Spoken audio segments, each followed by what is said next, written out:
श्री संजय सिंह, दोनों ही कह रहे हैं एक दूसरे को।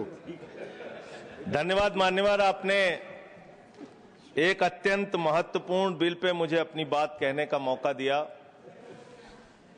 मैं जैसे उदय प्रताप जी की चंद पंक्तियों से अपनी बात शुरू करूंगा। न मेरा है न तेरा है, ये हिंदुस्तान सबका है, नहीं समझी गई ये बात तो नुकसान सबका है। न तेरा है न मेरा है, ये हिंदुस्तान सबका है, नहीं समझी गई ये बात तो नुकसान सबका है।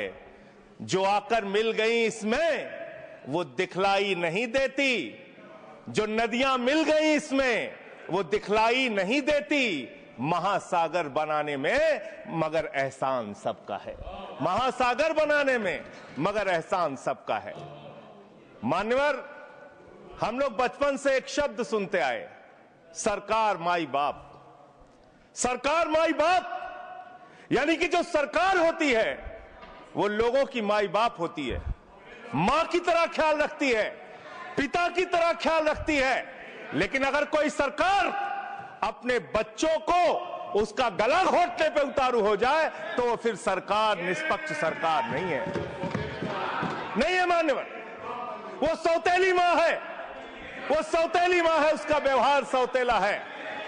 और आज आप जो काम कर रहे हैं इस बिल के माध्यम से, आप बाबा साहब डॉक्टर भीमराव अंबेडकर जी के द्वारा लिखे गए संविधान की हत्या कर रहे हैं।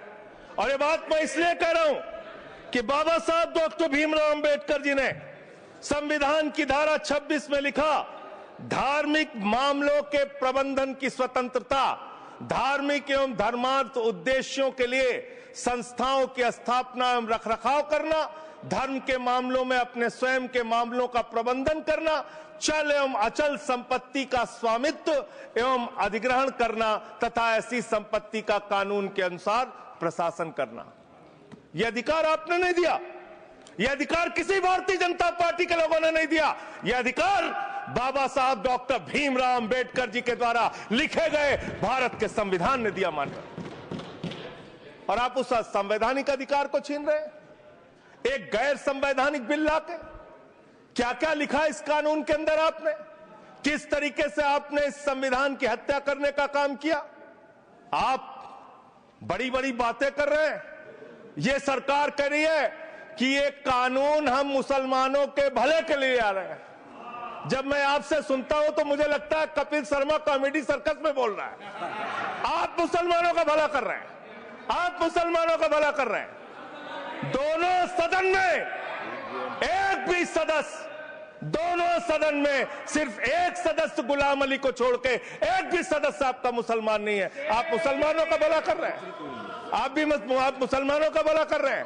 पूरी सरकार में एक मंत्री आपका मुसलमान नहीं है, आप मुसलमानों का भला कर रहे हैं। दो नेता अपने घरों में आपने बैठा दिया, मुख्तार अब्बास नकवी, शहनवाज हुसैन, दोनों की राजनीति आपने खत्म कर दी। आप मुसलमानों का भला कर रहे हैं, आप मुसलमानों का भला कर रहे हैं, आप मुसलमानों का भला कर रहे हैं।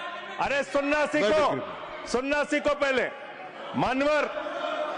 मान्यवर, मैं इनके इस कानून में क्या क्या लिखा हुआ है, क्या क्या कहा है इन्होंने। बैठ जाए कृपया, गुलाम अली बैठ जाए। धार्मिक संपत्तियों को यह बिल कब्जा करने की नापाक कोशिश है। इतनी और धार्मिक संपत्तियों को सदन में इतनी कब्जा करने के लिए सदन में इतनी शांति है कि आराम से आप बोलोगे तो आराम से बोल रहा हूं सर। हाँ। आप बैठे हैं तो आपको देख के वैसे ही आराम आ जाता है। आपको देख के मैं वैसे ही आराम में रहता हूं सर। आप जब है आपका संरक्षण है तो आराम से ही बोल रहा हूं। बोलिए। मान्यवर, धार्मिक संपत्तियों को कब्जा करने की एक कोशिश है। इसलिए इस बिल पर न हिंदू को खुश होना चाहिए, न सिख को खुश होना चाहिए, न ईसाई को खुश होना चाहिए, न जैन को खुश होना चाहिए, न बौद्ध को खुश होना चाहिए, क्योंकि नंबर सबका आएगा। और आज वक्फ की संपत्तियां कब्जा करके आप अपने दोस्तों को देंगे, कल गुरुद्वारे की संपत्तियां कब्जा करके आप अपने दोस्तों को देंगे, फिर चर्चों की संपत्तियां कब्जा करके आप अपने दोस्तों को देंगे, फिर बौद्धों की संपत्तियां कब्जा करके आप अपने दोस्तों को देंगे, फिर जैनों की संपत्तियां कब्जा करके आप अपने दोस्तों को देंगे, फिर मंदिरों की जमीनें कब्जा करके आप अपने दोस्तों को देंगे। आप तो वो लोग हैं जिन्होंने प्रभु श्री राम के मंदिर में भी घोटाला किया। मान्यवर, प्रभु श्री राम के मंदिर के जमीन में घोटाला किया। मैं कागज दूंगा सर, मैं कागज दूंगा। बंद कर दिया मैंने। ये लोग राम मंदिर में घोटाला करने वाले लोग हैं, राम मंदिर की जमीन का चंदा खाने वाले लोग हैं सर। ये लोग 2 करोड़ की जमीन 5 मिनट में 18 करोड़ में बेची सर इन लोगों ने। 16.5 करोड़ का घोटाला किया, 18.5 करोड़ में जमीन बेची। ये राम मंदिर में घोटाला करने वाले लोग हैं सर। मान्यवर, अरे प्रभु श्री राम के नाम का पैसा खाते हो तुम लोग। अरे बैठ जाओ, राम मंदिर का पैसा खाते हो। अरे राम मंदिर में घोटाला करते बैठो। अरे राम मंदिर का चंदा खाते हो। अरे चंदा चोरो बैठो, चंदा चोरो बैठो, चंदा चोरो बैठो, बैठो चंदा चोरो, चंदा चोरो बैठ जाओ।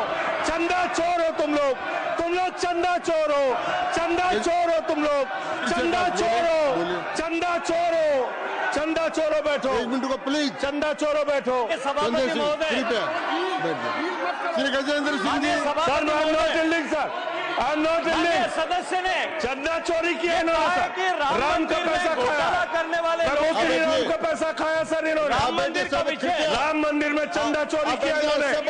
चंदा चोर है सर ये लोग। इन्होंने प्रभु श्री राम का चंदा खाया। कृपया बैठ जाए। चंदा चोरी किया सर। कृपया बैठ जाए। राम मंदिर के संबंध में सर राम मंदिर के संबंध में कहे गए सभी शब्दों को मैं कार्रवाई से निकाल रहा हूं, कार्रवाई से निकाल दिए। 2 करोड़ की जमीन 18.5 करोड़ में खरीदी इन लोगों ने। 2 करोड़ की जमीन अयोध्या में 18.5 करोड़ में खरीदी। मान्यवर, आपने कहा कि इससे आप पिछड़े मुसलमानों का भला करने जा रहे हैं।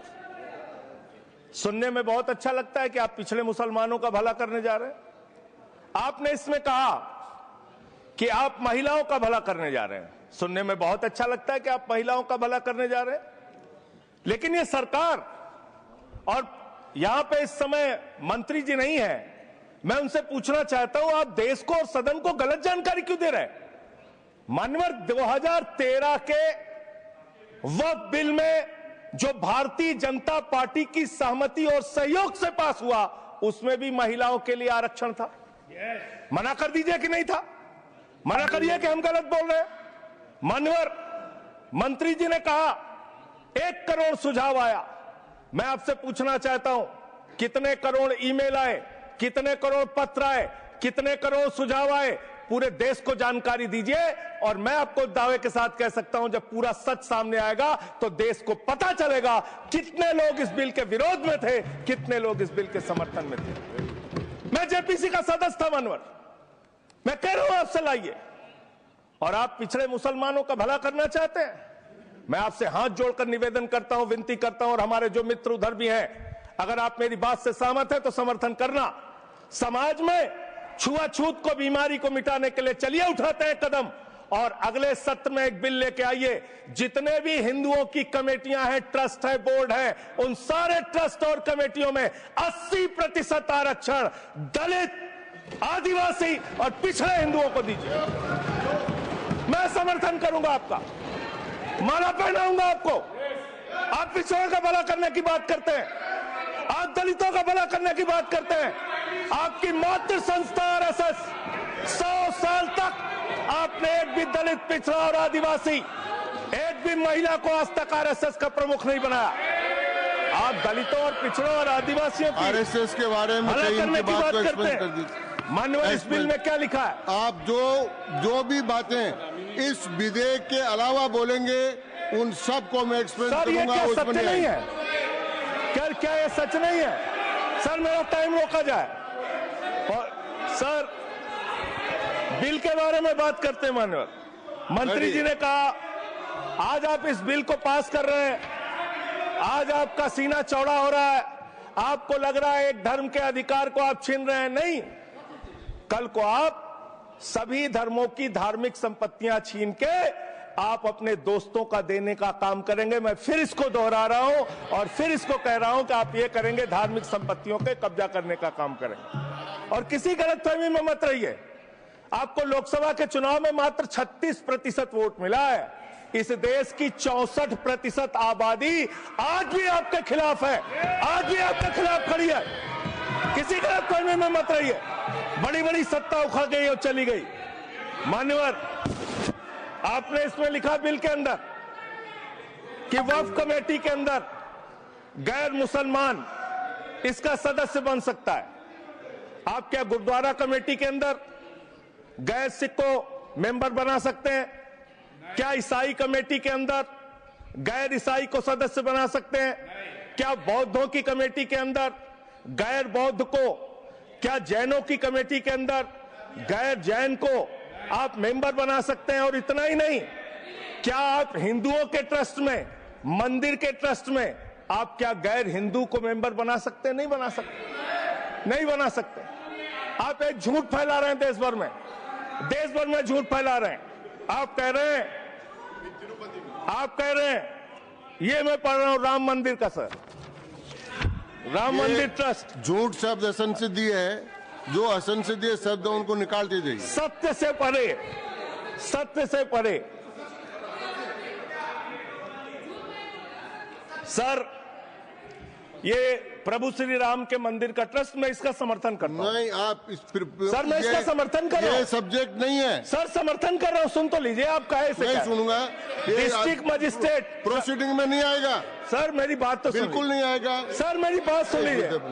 घनश्याम जी प्लीज, चेयरमैन साहब, district magistrate of Ayodhya will be ex officio trustee who will be a practising Hindu. If the DM is not Hindu, then additional district magistrate will be an ex officio member of the trust. हम इसका समर्थन करते हैं sir. Hindu धर्म के trust में हिंदू को member होना चाहिए, आपने लिखा, हम इसका समर्थन करते हैं। लेकिन आप दूसरे धर्मों के ऊपर कह रहे हैं। कल को आप गुरुद्वारा कमेटियों में कहेंगे सिख नहीं, दूसरे धर्म के लोग इसमें आएंगे। कल को आप जैन कमेटियों में घुसड़ेंगे, बौद्धों की कमेटियों में घुसड़ेंगे। ये बात गलत है, ये पूरी तरीके से गलत है।